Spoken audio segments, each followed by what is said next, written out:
Hello, Fierce Factor listeners. Welcome back to the podcast. You are tuning into such an incredibly well anticipated episode, a conversation that I've been looking forward to for a long time. I have a special guest for you guys today. I have Nicola Lowrey of N2 Aesthetics. She's a PA who's been truly a thought leader in our industry and someone that I have looked up to from afar. And really, I'm just excited to have you, Nicola, on the show. Welcome. Good morning. Thank you so much.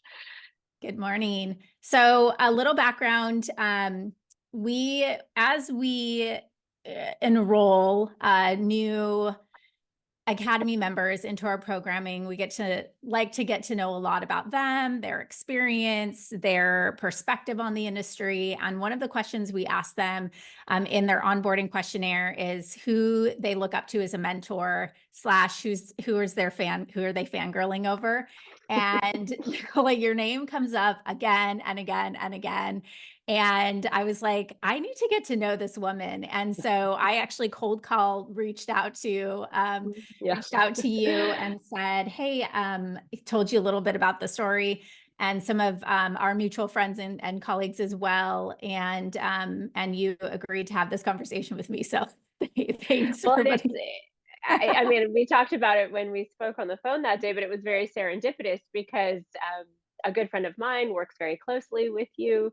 And I had started following you on social media and just started really feeling like your posts resonated a lot with me. And I was like, how does she know me? Like, and then I forwarded one of your really compelling posts over to my clinical manager and told her, I was like, we should start listening to these and then maybe like meet on them and like talk through them like when we have our like monthly meeting, just so we can say where would what she's sharing like apply to us, and like what can we use to help, because I mean the thing is we're all still trying to figure it out at the end of Yeah. the day, right? Like Yes. that's the truth. Like no Yes. one's arrived.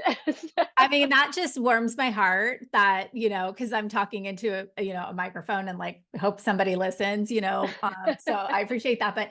But truly, and I think that's what's so cool about being able to bring someone like you where you are in and the perception and optics of like where you are in your business and life, obviously. And here you are saying we haven't arrived, right? And that's because it's an ebb and flow in a journey in life. And that's really what I want to kind of dig into with you today and peel back some layers about kind of how you did get to where you are and what is that mindset, in terms of how do we like what kind of thinking, what kind of habits, what kind of mental sort of attitude do we have to have toward the way that we approach our work to achieve the kind of success that you have. So how about we start out by you just telling us a little bit about you and N2 Aesthetics?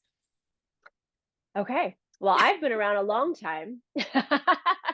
And to aesthetics, not so much, which is kind of the irony of it all. So N2 Aesthetics is just now, it's baby, it's just 2 years old, which is on one hand feels like a really long time, and on the other is just a blink. But I have been a PA for now 21 years.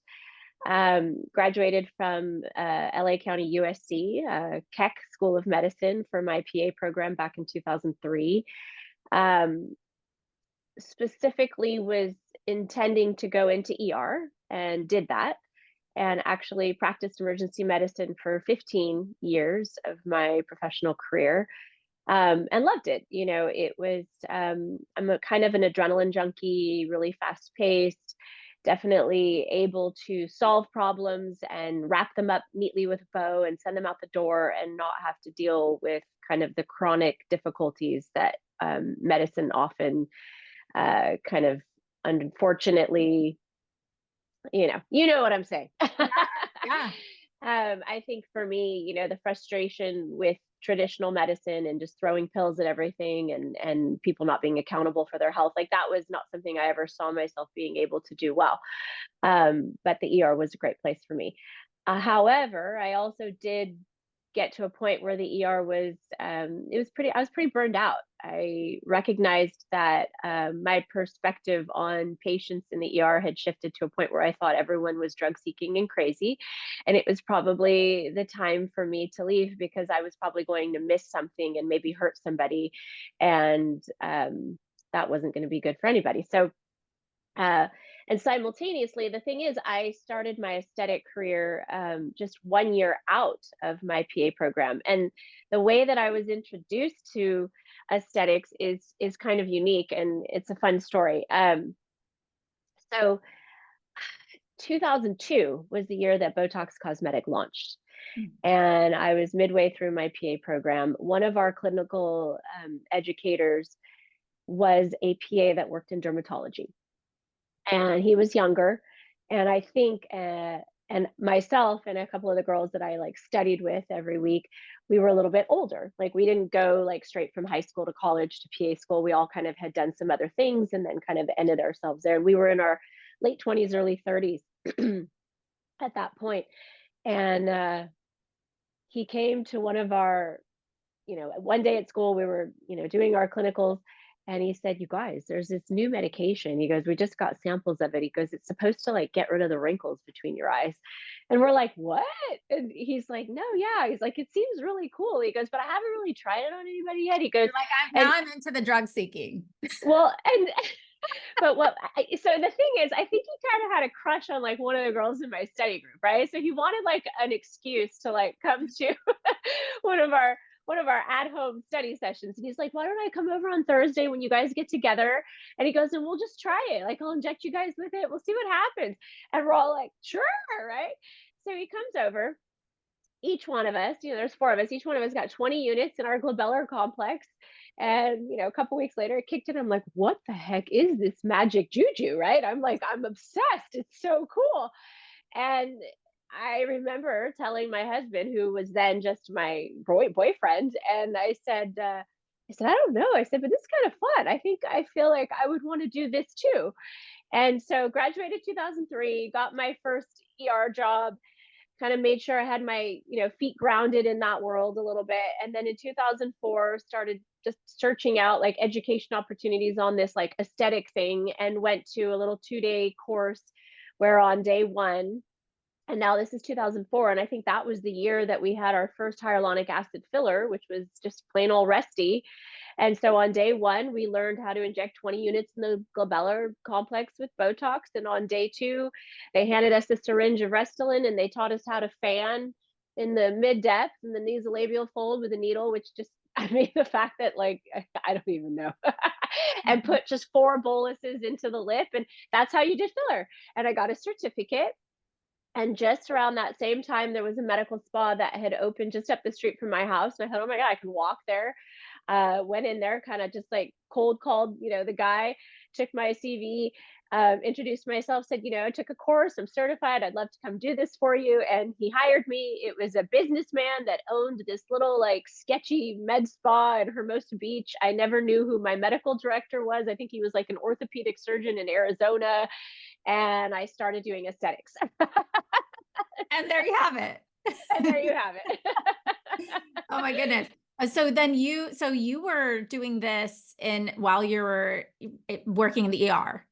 So that was, yes. So I had a quote unquote full-time gig in the ER, which was 3 shifts, right? So 3 shifts in the ER, and then I would do 2 shifts at the med spa, and that was my life. And that kind of was for a while.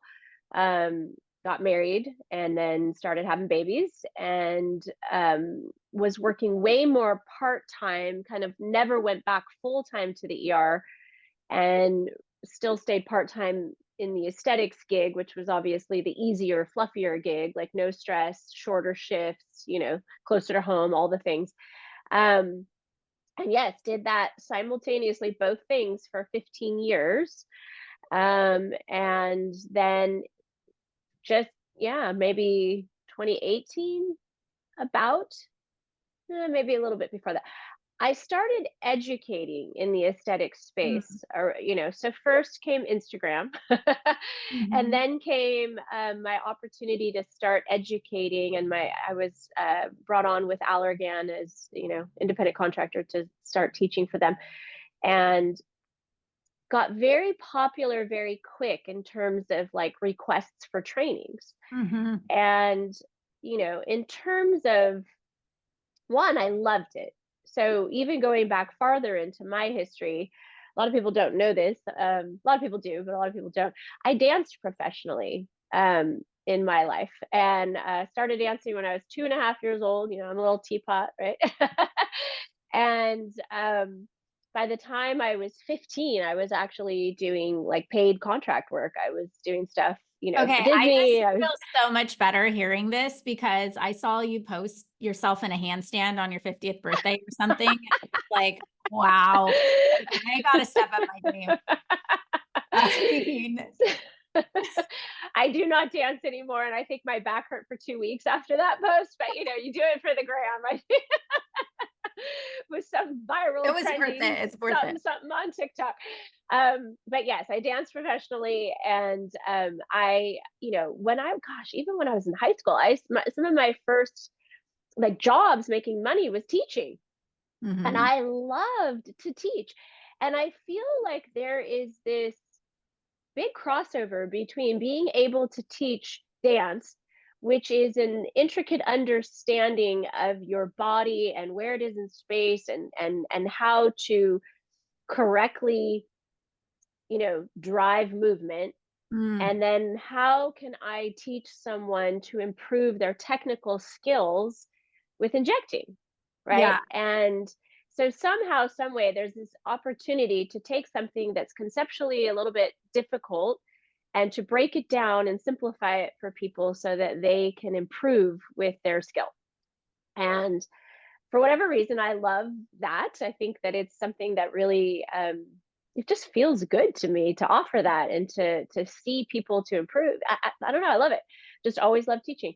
And it's funny because when I was growing up as a kid, like I had all my stuffed animals on my. I wanted to be a teacher, Mhm. Yeah. but I get to teach on things not children, and on something that I love to do and feel very passionate about. And so it's all kind of like intertwined and worked out together, right? Because I think at the end of the day, to be able to get up on a stage and to speak and to present you have to have a little bit of an entertainer's mindset too, right? The show must go on. Doesn't matter what's going on in your life. You get out there and you give everything you've Mhm. got, and when you nail it and when you're in the flow, it's like so many things just line up so similarly with those two worlds. Sports performance, whether or not, speaking engagements, all the things, they kind of come from the same place, right? Yeah, well, totally. I think it's fun to think back to what interested us when we grew up. My mom reminded me recently, she was like, you just wanted to be behind a microphone all the time, and I always wanted to be the lead in the play and be, a sports broadcaster when like that started to get popular. And she was like, you're doing it, that's such a mom. Oh, Like you're doing your podcast, But when you yes. think back to the things that lit you up, it's kind of neat. And I see that how all these things, like I'm learning about you already, like just even when you said you were, an ER provider, like that is like, that adrenaline, that sort of fast, like quick decision making, agility, ability to stay calm under pressure, ability to help others kind of through some of that teaching stuff. I think through a challenging process where you can kind of manage all of that and multitask. You're a go-getter, all of these things. So now you started N2 Aesthetics 2 years ago, which is such an interesting time because then we got through this whole COVID pandemic, and then you're like, you know what? How about let's do this? Well, it's funny because, gosh, early on, right when I, had gotten that little certificate in aesthetics, and um, kind of trying to sort out what was I going to do with my life, I had found out about a franchise opportunity where I could have purchased in and owned, a med spa at that point. And I tend to be someone that always dots every I, crosses every T. I am afraid to live and work in a gray zone. I don't tolerate like malpractice risk or like just medical legal risk in terms of business owning well. Like I've always put myself as much in a bubble as I can in that regard. And I think it's that ER mentality too, because everything is, a CYA, right? Mhm. Your algorithm for treatment, everything. And I really worked with really incredible physicians early on in my career. And honestly, even just full circle, that evidence-based medicine drive and the why behind every medical decision that we made for our patients translated over for me in aesthetics and was a great source of frustration early on in my career, and is probably my greatest joy now that I see that we're shifting that way in this space. Mm. um, but back to the purchasing of the franchise, there was a physician that was putting this whole thing together, and I remember reading through the contract. Like I went very far down this pathway, and I was reading through the contract and like recognized this one physician was running this whole show, and his intention was to open like 20 of these clinics, and he was going to be the main medical provider, and he was selling them all to mid-levels. And I thought, well, your physician oversight regulation is going way beyond what it should. Like, how are we going to make sure we're not all going to go down and get in major trouble? Mm. And he lost his top, screamed at me, kicked me out of his office, and the deal was basically done because he was super shady. And I thought, well, thank God I asked that question. Of course it stung, and of course it like derailed, because I had this whole intention of like going down this pathway with this guy and really saw myself doing it.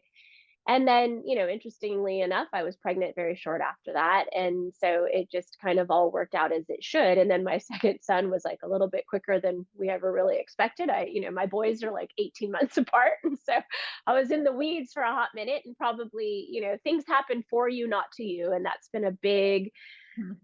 thing that I now, in almost all situations, can really, it resonates with me. It applies to all the bad things that have happened to me, happened for me. And there's an appreciation for what we don't understand when it's happening. And it helps me now to Well, and realize. what a lesson too. Sorry, not to cut you off. I Yeah, that's I okay. like leaning back into that conversation, because what's sort of like shocking and not shocking to me is the fact that you're the only one. Like this guy's opening up a 10 location franchise, and you're the only one who asked him those questions. And like, Right. he's strong arming everybody like, "Oh, I'm so lucky. Yeah, let's do this." I mean, these are huge decisions, Yeah. and I can imagine that was a big learning lesson for you too. Like ask, like speak up, right? Yeah. I mean, ask the right questions, and it almost became the opportunity, like the window that closed that opened the door.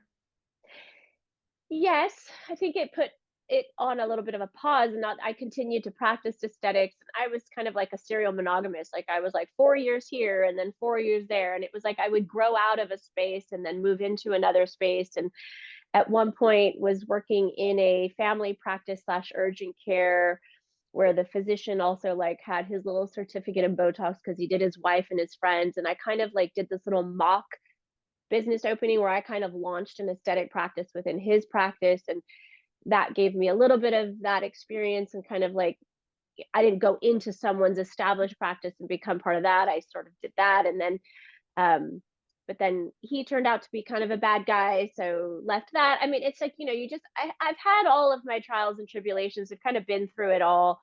Um and got to a point, where really truly I was working with a facial plastic surgeon, and I was the driving force of like most of the patients coming into that practice.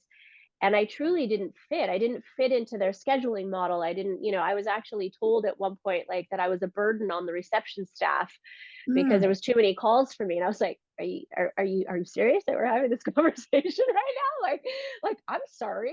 Can you you know? just can you just dial not be quite as awesome? Like, just No, dial I it mean back a little? it's just, I mean, and it's funny because it's like the age of social media, because I've been doing this a really long time, but for like the majority of my career, nobody knew who I was. I had good Yelp reviews, right? And it was like Yeah. I had a nice practice. I had word of mouth, and I had um, enough positive reviews on Yelp that if you Googled me after someone told me, it was all good. And and then I started Instagram, and it really, I think timing has a lot to do with it. Those of us that started a little bit, I wasn't even like the earliest, truly though.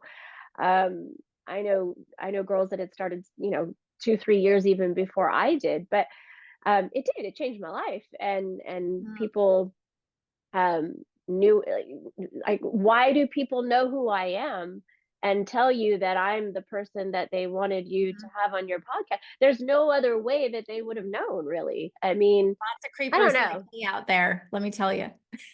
What's that? I said there's lots of creepers out there like me.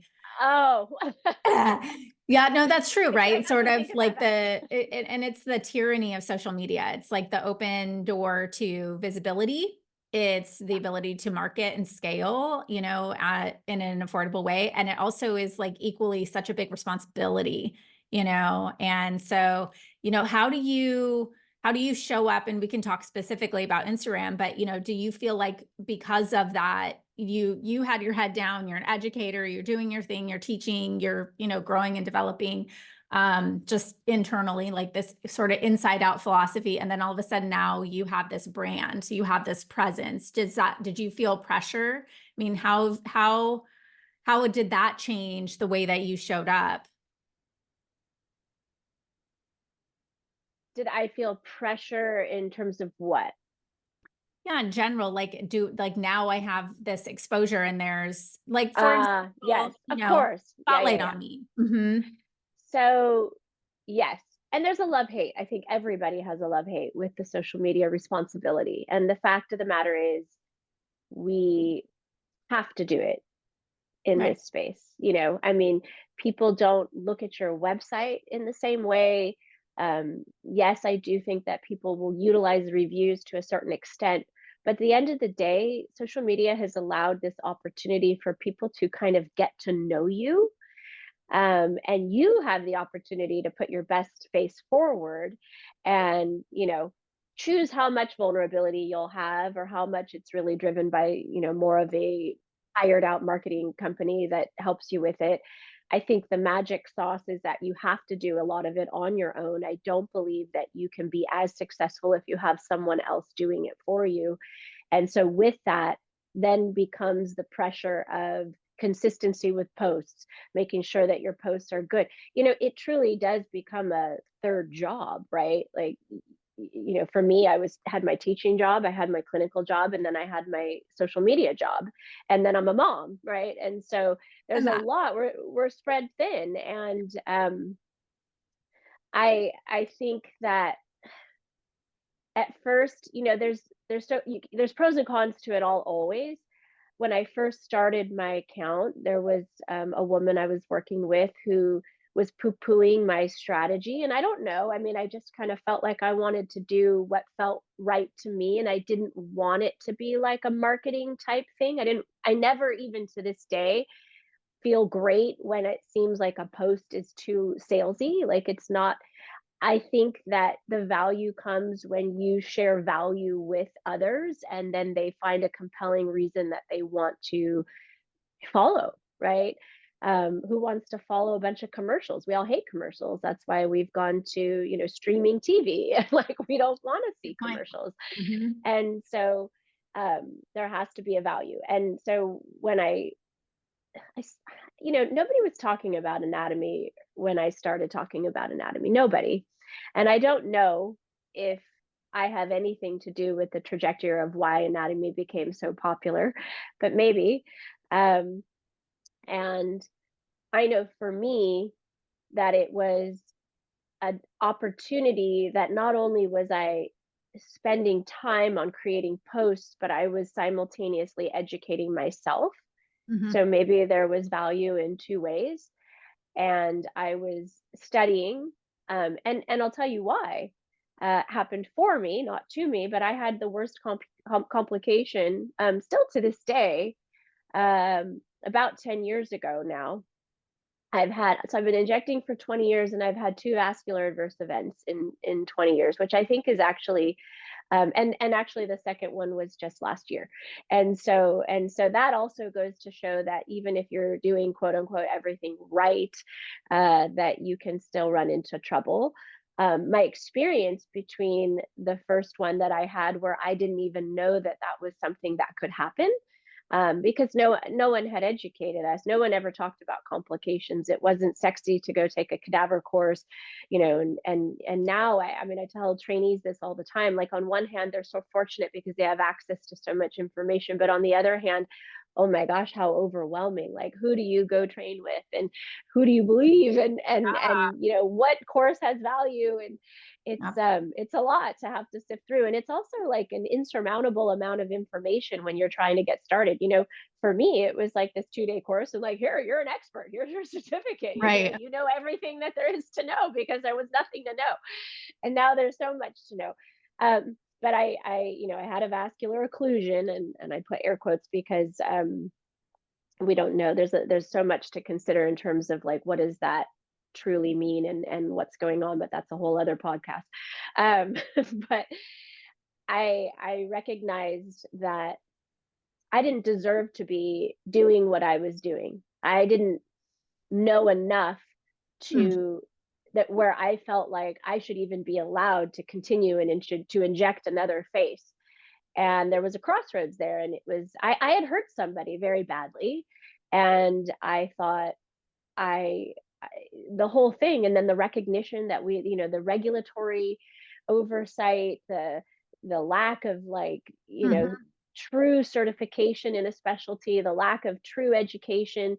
I just felt like, whoa, what is going on here? Like, it was just a true, like, perspective changer for me. And I had a choice to either stop doing it, and I kind of wanted to, because that was awful. I mean, I didn't sleep or eat for 2 weeks while I was hand holding this woman through this process where, truly, I mean, Hylenex just came into the space. Like, I had not heard of it. And luckily, I was my supervising MD at that time was a plastic surgeon, and helped guide me, and the medical science liaison team at Allergan, like, everyone came together, and I felt Mm. supported. But I also just felt like, oh my gosh, I didn't even know I could do this to somebody. Mm.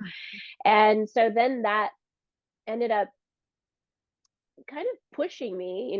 And I guess I'm not a quitter. Like, that's probably one thing that I would say, is that, like, when the crap hits the fan, it's like I dig deep oftentimes. And I decided that to do this, to keep doing this, that I had to actually understand it. And Mm. that's when my anatomy journey began. And like I said, it was before it was sexy. You had to find people that would be willing to allow you to come into their clinical space, find mentors. And it was around that same time that I met one of my greatest mentors, and actually our medical director, Dr. Steve Yolen. Mhm. And he really was just, and everybody that knows Steve, there's an example of someone who doesn't have a website or a social media, and everybody knows who he is, right? So let's be that unicorn. But yeah, so a lot of Becky Fitzgerald, Jonathan Sykes, Steve Yolen. I think Palette Resources kind of started around that same time. I started getting myself involved in courses with them, and just really understanding, what are we really doing here. Mhm. And so while I've been doing this for 20 years, I feel like, honestly, my education only started 10 years ago. Mhm. And before that, I just thought it was like a fun, fluffy gig where I got to see friends and make people look pretty, and like there was no stress involved in it.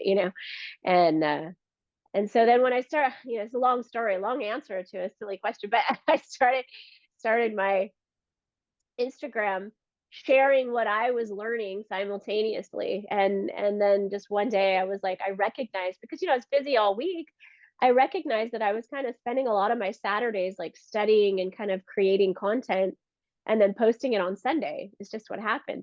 And then it birthed hashtag Anatomy Sunday, which kind of it became a hashtag that a lot of people followed, thousands of people followed. And then there was a pressure to every Sunday come up with a Stay hashtag Anatomy consistent. Yeah. Sunday.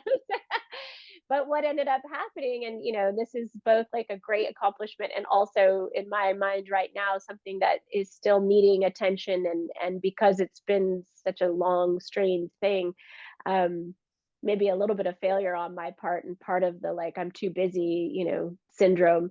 But I have a book.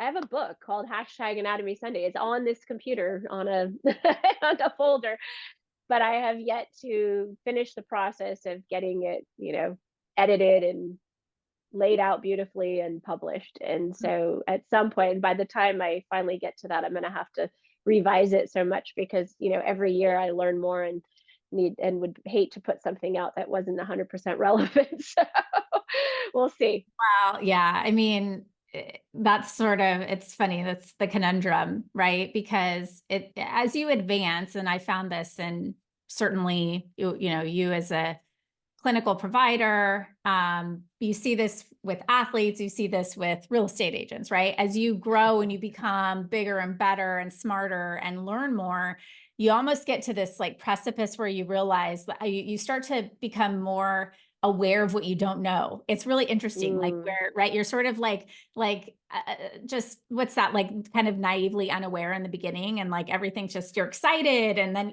when you really start to take command and have experience, and I can imagine, right, 10 years ago you were in a situation where you had this adverse event and you were like, I need all the resources that I can get to help me through this. Well, now the industry's advanced so much. I'm having conversations on a regular basis with our clients who are like, yeah, my medical director checked out and I need somebody to help me, and or they're, trying to push limits. And so it's sort of like, who's going to be the one, or who's going to step up and be that, sort of take that responsibility to go in and, take the risk of learning and teaching and growing to pave the way for everybody else, and that's sort of where I think I see, it's Anatomy Sunday for you, but where a lot of people are craving that knowledge and trying to turn to somebody that they can trust, who they know is investing and learning and innovating constantly. Do you feel like this sort of like drive to learn and teach, right? So there's sort of like the two sides of the same coin for me, mhm. has influenced the brand of your business of Into Aesthetics? Is that something that do you see the business and the clinical as the same, one and the same, or are they different for you? Um, I hear weekly from patients, and I have people that fly in from all over the country to see me. And a lot of times the messaging is that it's because they see that I'm the one out there teaching so many others that they feel that I'm the one that they could trust the easiest, right? And a lot of people come to me, and I love these patients, to be fair, where they've not had any work done before because they've been nervous about getting work. And I always say this when I'm educating, like there's three barriers to treatment, right? There's the fear of looking weird, there's the financial inability to maybe afford these types of treatments, and then there's also just like a fear of pain or needles that like is also kind of a thing that like keeps people from coming in easily. But the number one thing is that people are afraid that they're going to look unnatural, and that their husbands are going to be like, what, and these are people that followed me for not just a little minute, but like maybe a couple of years. And they finally are like, okay, I think you're it and you're going to take good care of me. And it is because of the education piece. So I do think that of course everything is synergistically feeding each other. And people say that. I know a lot of educators that have stopped clinically practicing. And while they're great educators, I just can't imagine being as relevant as an educator without continuously feeding what I also gain and learn from actually being in practice. So there's a beautiful balance, and kind of going back to the ER days, I'm a Libra, and I think I have this whole always just this yin and yang, right? And it's funny because I used to say that like it depended on which cocktail party I was at, and if someone asked what I did, right? Like if it was I'd be like, oh, I'm the lead PA in the emergency room down at Chalk down in Orange County, or oh yeah, no, I could totally do your Botox. Or like it just depended on who I was talking to. Yeah. I had these, this split personalities, dual lives, and education, and I used to fear giving up the ER because I felt like it made me smarter. It made me better as a practitioner to be in that environment. And on one hand, it is true, right? Because I'm taking my boards right now, and then I never used to have to study for my boards, and I'm like, oh gosh, what is this heart rhythm that I'm like, and so I'm having Refresher. to like, yeah, I'm having to work a little bit harder on those boards right now because it's been a long time since I've been in the ER, um but the teaching piece, and also, even now, more recently, I've been more involved in clinical research and publications, and that's been something that is, there's no money in it, none. Like, I haven't made a dollar for any of the all-nighters I've pulled, trying to rewrite, publications to get them accepted. And last year I traveled all over the world,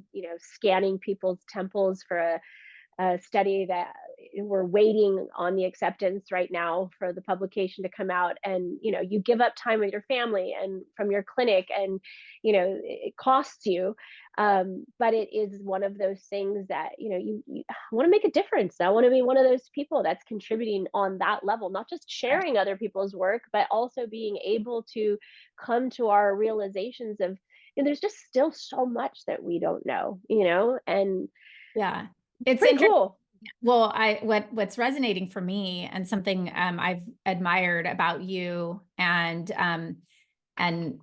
I express and talk a lot about on this podcast, and in fact have hired a team and built an entire program to support the development of true thought leadership, because I think that, what you're doing is not just being a voice or an advocate for somebody else and their brand. You're truly investing your time and energy into advancing the industry, into creating and innovating things that don't exist already. And that's a different level of, we talk about exposure. I mean, it's a different level of responsibility. And I'm curious, have you thought of yourself as, I'm an industry thought leader? And do you have any frustrations in this area around sort of this advancement of our industry, and also the kind of willy-nilliness of people calling themselves thought leaders or masters? There's a lot of questions in that question. One, it feels weird to say I'm a KOL, I'm a thought leader. Like, what does that mean? Um, I am someone that wants and needs to know the why. I always have been. It's funny, I have that child. He will negotiate with me and argue with me on every point, and I cannot just say because I said so. He has to understand. He absolutely needs to sit and talk through it all. And I'm that annoying person too, Yeah, right? So, and awful as a um, mother, except for, they're going to be so successful. You're right. gonna You're like, be he's gonna change the world. I'm also reading Elon Musk's book right now, and I'm like, oh, there's my son. Yeah, so um one of those brilliant brains that's really hard to parent. Yeah. So yeah, so I feel bad for my family. No. No, it's this is tricky and vulnerable. Of course I have imposter syndrome. Of course. mhm. 100%. And I think that's normal. I think it's even more normal as a woman. And it's also normal because I'm not a physician. And Mhm. that's also unique because there are barriers because I am just a mid-level, right? Because I made that choice because Lord knows I know at this stage of the game that I very easily could have gone to medical school and had different initials after my name. I fully understand that now. But because of life, because of my age, because of what I chose to do early on in my adult life. And then when I decided that this was what I wanted to do, the fastest track to get there was to do PA versus MD. And by no means am I at all disappointed. I don't think that my current lifestyle is hindered by the fact that I have PA after my name and not MD after my name. But I do think that in certain circles, it does create barriers that aren't as easy for me to cross to be able to be as effective as I maybe could be, right? Um, so that's frustrating sometimes. Um, and what was the last part of your question? Yeah, well, first of all, I want to just acknowledge that, yes, we all have imposter syndrome. And I actually think hearing you say that will help a lot of people um, who we're all on this quest to get better. Right. And so at some point, if you sit back and you're like, I made it, right? Then Mm-hmm. what happens? So I think Mm-hmm. there's such a gift in that in some ways. And I think I think sometimes, yeah, yes, and I think, but there's a quest to get better. I agree, but the motivation behind what better means is different for people. And that is sometimes where there's some frustration for me. And I think that was the last part of your question, is the frustration. Um, as in all specialties, all people, in life. there in life, there's more altruistic motivation, and then there's very selfish motivation, and there's narcissism, and there's egos, and there's things that, especially in this industry, and also especially because of social media, that I think have gone way out of control. And there are definitely people that have no problem self describing as a master injector or a KOL, or, an advanced training, whatever trainer. And that's where I do get frustrated. And honestly, I have to be careful because I dedicate my time so passionately to really trying to understand like what's really going on. And there is still such um, misinformation being spread all the time, and anecdotal opinions being spread as evidence based, and the ability for the consumer, or even the consumer being the person looking for educational opportunities, where popularity and the amount of followers, and it does, on one hand it's like, oh, is that like hypocritical for me to say because I have a lot of followers, but on the other hand, I don't expect my follower count to be the reason why you believe what I'm saying. Like, I really don't, and I will give you the evidence like for what I share. Um and I have found myself, and I do, because I'm super passionate. So how do you remove the passion and then not find yourself incredibly frustrated sometimes in situations? And I remember there was, and I will not say who, but there was a moment when I was at a training where there was two trainers, and I knew that one of them did not agree with the other person's statement, and in that moment said nothing for the grace of the educational opportunity and to not look malaligned with their co-presenter. And then and this was like way earlier in my own educational journey. And then I have also had the unfortunate discomfort of being on a panel with someone where we weren't supposed to be negating each other. We were supposed to be synergistically presenting, and I didn't agree, and I couldn't help but like make sure I still mentioned that I didn't agree.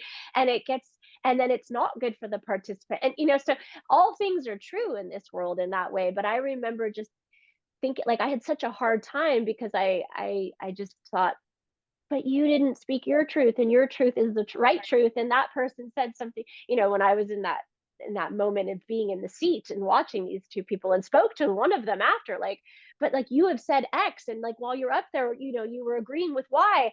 And they just kind of like winked at me like, hey, that show must go on, kind of a thing, and that's where it's like, ugh, Well, it like, goes back to the dance, right? Because that's what's so interesting about our industry is you keep referring back to evidence-based science, right? And yet it's an art.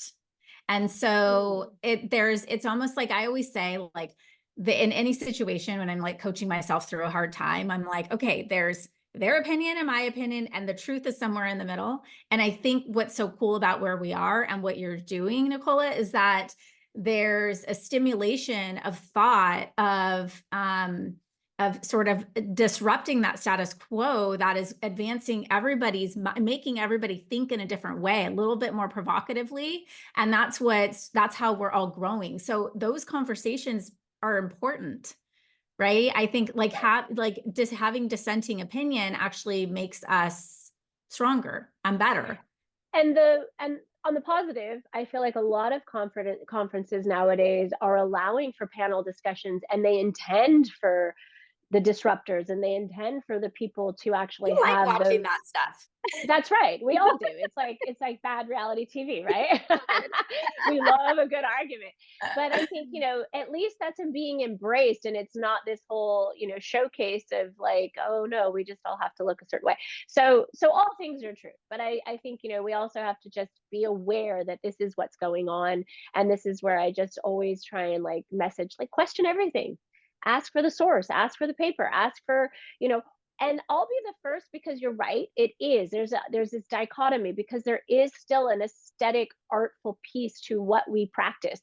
And I some of my more nerdy, sciencey friends that I work very, very closely with and do research with, they disagree with the art piece. But I do think that, one, I understand the science and the anatomy and the biomechanics, and then what is happening over time with the product in the face. And I've spent a lot of time really trying to understand and study this. But then on the flip side, I will make choices about how I approach based on how I know the outcome will look as well, with like maybe taking like a little bit of like walking that edge, so that I know, and then my results are prettier because of that, right? So Mhm. you're right. Like, they both have to be synergistically respected. Yeah. Absolutely.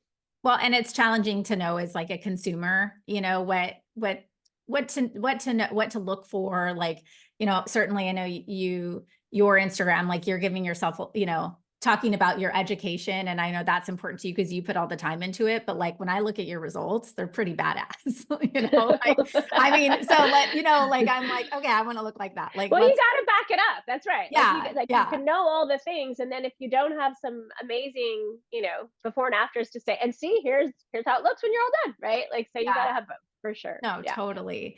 So let's talk about just for a couple minutes. I want to kind of bring it back into you as female entrepreneur, 2 years of running and growing and scaling your business very quickly, very quickly. What's that been like for you? And yeah, let's just start there. The hardest thing I've ever done besides parenting two toddlers. It's your third baby. um, let's just, you know, we opened N2 in January of 22. In September of 22, my husband had a massive cardiac arrest. Wow. Um, and then 6 months after that, we found out that he had a pretty awful congenital heart deformity that was still missed even after the cardiac arrest, and had to have major open heart surgery. And we're just 8 months post op from that. So I am right now finally feeling like I can exhale. Wow. Um, I don't know why I'm getting a little teary. I sure was tested, and I really got tired of everybody telling me that I'm the strongest person they know, and that if anybody could get through it, it's me. And I I think I learned a lot in that period of how to let go and allow people to step in. And probably, you know, even this happened for me. Um, but it's been the hardest 2 years of my life. Wow. So How is your husband doing now? he's actually doing amazing. And yeah, no, he's doing he is truly a weird miracle. Um my my kids, actually performed CPR on him, and so did I on the day of his arrest. He didn't have a pulse for 27 minutes, and by Oh all gosh. by all clinical understanding, like he should be something else should have gone wrong. But he was a witnessed arrest. My younger son called 911. My younger son saw him collapse, and I was actually on the phone with him. I was half a mile away from home on the running ships behind my house, and I know you didn't ask about this, but it simultaneously ties into the first 2 years of my business. And I don't think as a single business owner, as an entrepreneur, that you can separate your personal from your business life. It is all the same life. There is no like you go home and work ends and life begins, and even when you're at work, your personal life is there too. So um I think that if it blows me away, because I already had such an incredibly successful personal practice, and Mhm. it was because of that we're still here. Because I think that if I was not already practicing for 20 years with a very loyal, committed, patient following, there's no way we would have made it. And so it blows me away, because I hear all the time people that like go to a nursing program or PA program specifically to get into this, and then they open a clinic, and I'm just like, you have bigger balls than anyone I've ever met, because it took me so long to finally go like, okay, maybe we can do this, and maybe we can make it. And and that's the thing, we don't go to business school. We don't know law. We don't know HR. And I would say, I know a lot about aesthetics, but I don't know anything about being a leader. And I by no means think that I am great at it. I am learning. That's why when, people like you, and that's why those of us that are trying to go into something like this need people like you, because I, one, have learned a lot from now just doing it and like making horrible mistakes. And, I have definitely mishired and then had to pay the price of having to deal with trying to gracefully get my team to a place where, because your team is everything, right? And I've learned a lot of lessons. That's all I can say. And we're doing great. Yes. And I think we're so incredibly blessed for where we're at, and we are expanding, and we are continuing to go ahead and take risk, even though I could say like this is good. But I do feel, and there'll be a point where I feel like I do feel like I'll say, what, this is enough, and we'll settle into that space. But we're not quite there yet. We Mm. are right now. As it makes perfect sense, we're expanding into making sure that we have a true training space that is associated with the clinical space. And so we're doubling our square footage, and we're doing that build out currently. And we're building it out in a way that we'll be able to do live webcasts and create online perpetuity content and things like that, which I think makes sense for me, because at this time, I have to learn how to work smarter, not harder. And at this very moment, unless I'm physically present and there's a needle in my hand or a microphone attached to me, I'm not making any money. And so, I, as much as, for sure, so much of what I do is passionate, let's be honest, we all have to also, I have two boys about to start thinking about college. So I have to Yeah. have a paycheck too. So, Yeah. Yeah, it's that sort of position of, I think there's making money, but there's also making a greater impact. When you're somebody that is bringing something important to the world and you're making a change, how do you put yourself strategically in position to share that knowledge in a way where more people can be impacted and can take that. And so it's that inflection point where you are that, you're not alone. And I can't even imagine, forget the bit having a business, but just going through what you went through, through just being by your husband's side, and just the level of uncertainty You keep saying, using the phrase that things happen for you, not to you. Mm. Is that a mindset you've always had? Is that something that you've developed as you've overcome adversities and found yourself in, position to kind of keep going? Is that something you learned as a kid? No, not at all.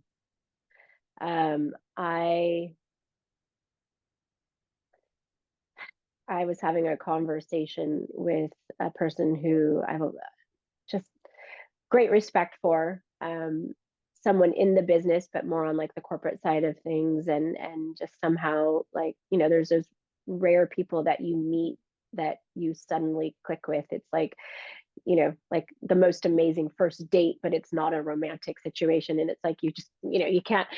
And this person became very close to me, and I remember, you know I feel like at every crossroads, like I've had all these other things that were just like really trying to make me not do it, right? Um, there was, I don't want to like share too much, but like there was a period of time when like my son was struggling with something, and my dad was like potentially a diagnosis of like kidney cancer that we were facing, and I was opening the business simultaneously, and there was a threat of a lawsuit with a previous employer, and there was like it was all coming down on me. And I remember I was definitely just having like a poor me, like bitch fest conversation with this person. And and the he stopped me in my tracks, and he actually did a little bit of tough love. And Mm. this like actually like gave me this, and it's been my mantra maybe like since, and that's why I've repeated it so many times today, because it's like people probably look, at my life on social media, and I allow some vulnerability, and I try and just authentically be me as much as I possibly can. But if you're not paying too close of attention, you're just going to think that my life's all like, sunshine and roses, and that it's like all like just yay happy, it's easy for me, and it's not. And I he was like, can I cuss Of on course. this Yeah, I got podcast? the explicit E Yeah. on Fears Factor, All so right. listen all the Okay. So he was like, Nicola, he's like, shut the fuck up. time. I was like, and it like was a little bit like a slap. And I was like, okay. He goes, and obviously not like my dad's health thing and like all the other things, but like the other stuff, the more professional stuff that was going on that was yicky. And he was like, that is happening because that is why you're doing what you're doing. And if that person didn't mistreat you, if that person didn't do this, you would have been complacent and you would have stayed where you were. But it was because you were being kind of like pushed into this corner, and it is now giving you the greatest gift of your life. And I remember when I just like was like, oh, like I felt so stupid, like for sitting here whining, whining, whining, you know what I mean? And I was like, it was absolutely right. And I think that's where we get it wrong in life, is that we think that like all these things are happening to us, and we have this victim mentality. And the reality is, it's like, you know what? There will always be things happening to you. There will. And you have to figure out within yourself, like how to have that compass to keep driving forward and to do the right thing. And I will never, ever negotiate on my integrity. And I will always make sure that I am the person that is doing it right. Just like you said all those years ago, that's what we do now too in our clinical space.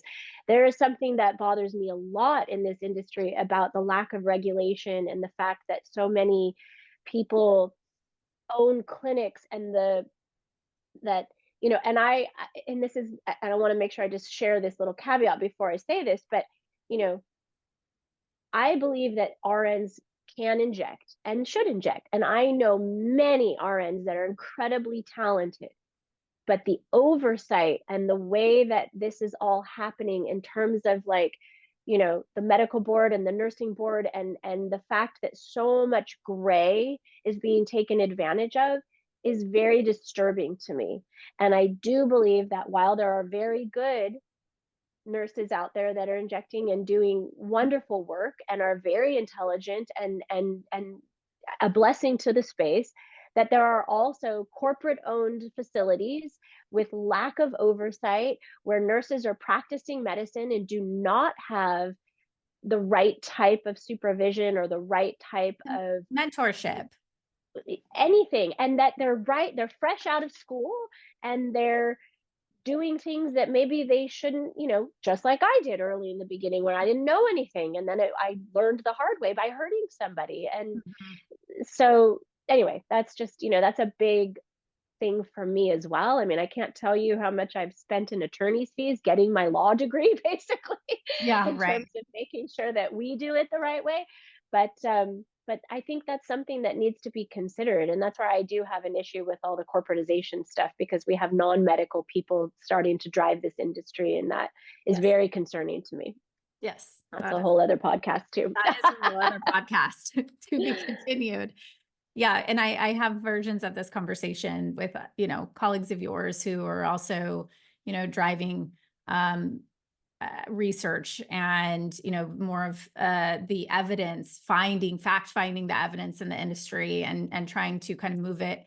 And I was at a conference last year and I heard a CEO of one of our big pharma companies say, like, basically, like, our goal is to commoditize, toxins as much as possible and make it like it's a hydrofacial, like, and I was just like, wow, like these are like this is the downstream leadership.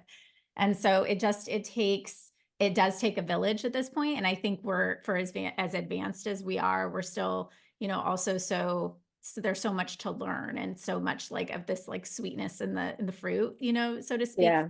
extract. And so, you're talking about this sort of like the space for growth and where you are, right? And now like I'm taking this exhale and I'm, ready to scale up and kind of moving into this new place to take the business and the training academy and all of this. So you clearly see so much potential in this industry, right? Otherwise you wouldn't make those investments. You would just Sure. be and, go back to your, yeah. So what are your predictions, Nicola, for the industry over the next 5 to 10 years? And like, how would you advise your students to really prepare now for what the future has to bring? Mm. I mean, I think we all know that there's incredible projected growth still. I think that, I've been fortunate enough to be a participant in, kind of those pipeline conversations, what's coming.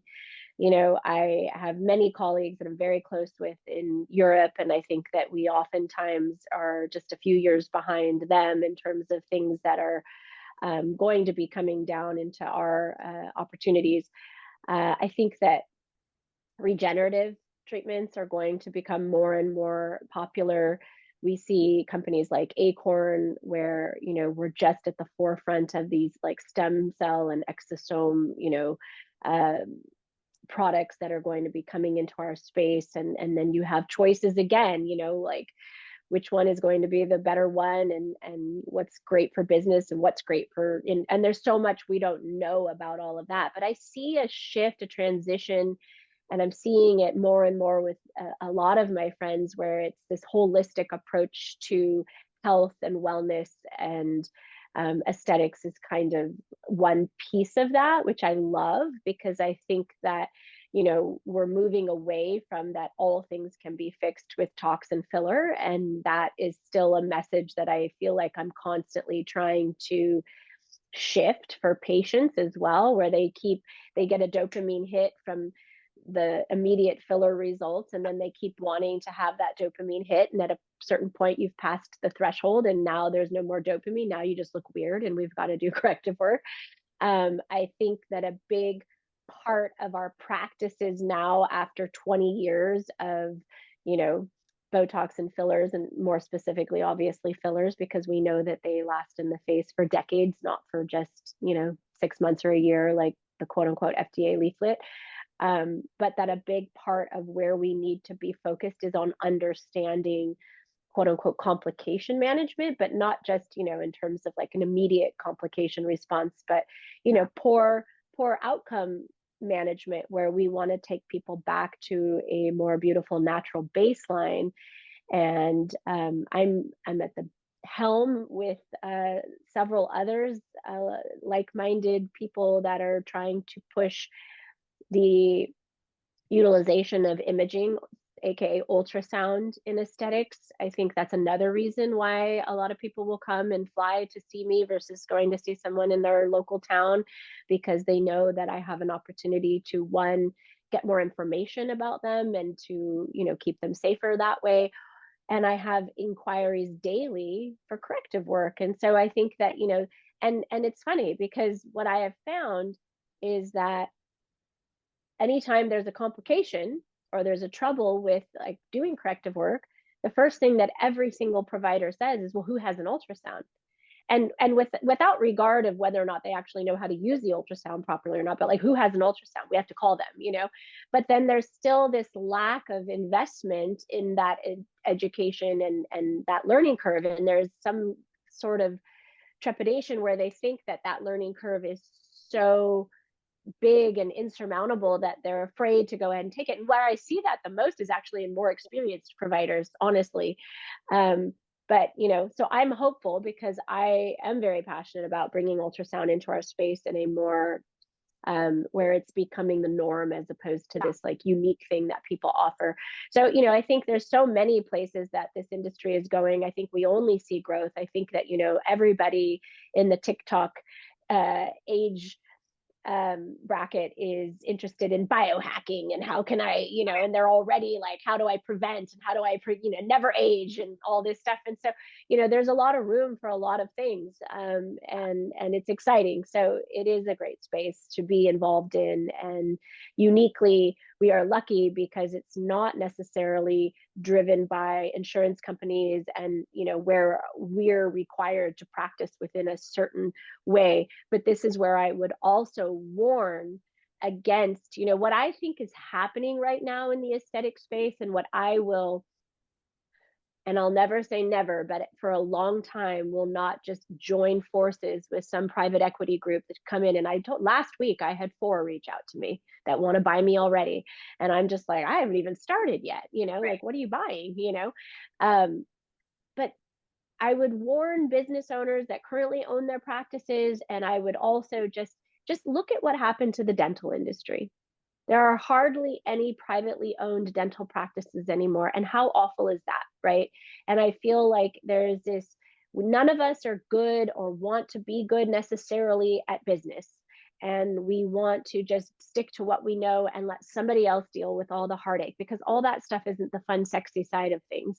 And so somebody comes in and then they're your boss now. And then that's going, and if too much of that happens, we've lost the industry to people that are truly coming from a medical perspective.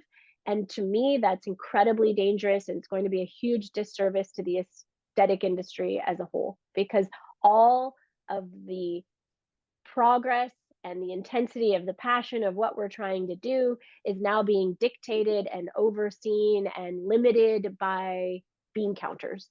By dollars and numbers. Exactly. Yeah. Right. Well said. Yeah. It's a very slippery slope. So something I've been investing a lot of my time, energy, research, and thought into. So we'll have another podcast on that as well. But I appreciate it. So okay, so I'm gonna this has been such an amazing conversation. I feel like we could talk all day, and I know you have a billion things to do. So I'd love to sort of wrap up, Nicola, with just any other thoughts that come to mind, in terms of this legacy that you're looking to leave behind in our industry, and any advice that you would give to the Fears Factor podcast listeners. It's such a funny thing to like think I would leave a legacy, but one of my favorite musicals all time is Hamilton, and that closing song is "Who lives, who dies, who tells your story," right? And yeah. And you think about that, and it's like, when you're gone, and we're all going to be gone one day, what's your story going to be? And I'm still writing my story, and I hope that my story leaves an impact that I was able to inspire and to touch as many people as I possibly can, and get them excited to really want to do things the right way.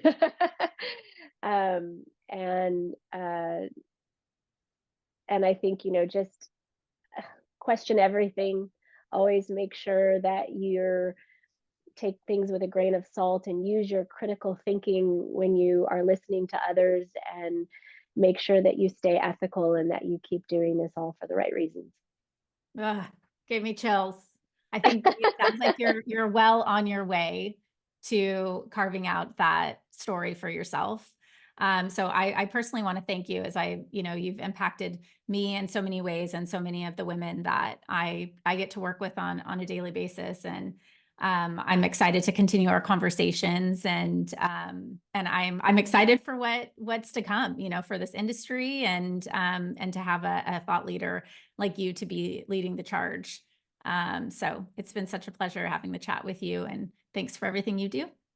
Well, thank you. Thank you for having me. It was fun. Take care. Bye bye.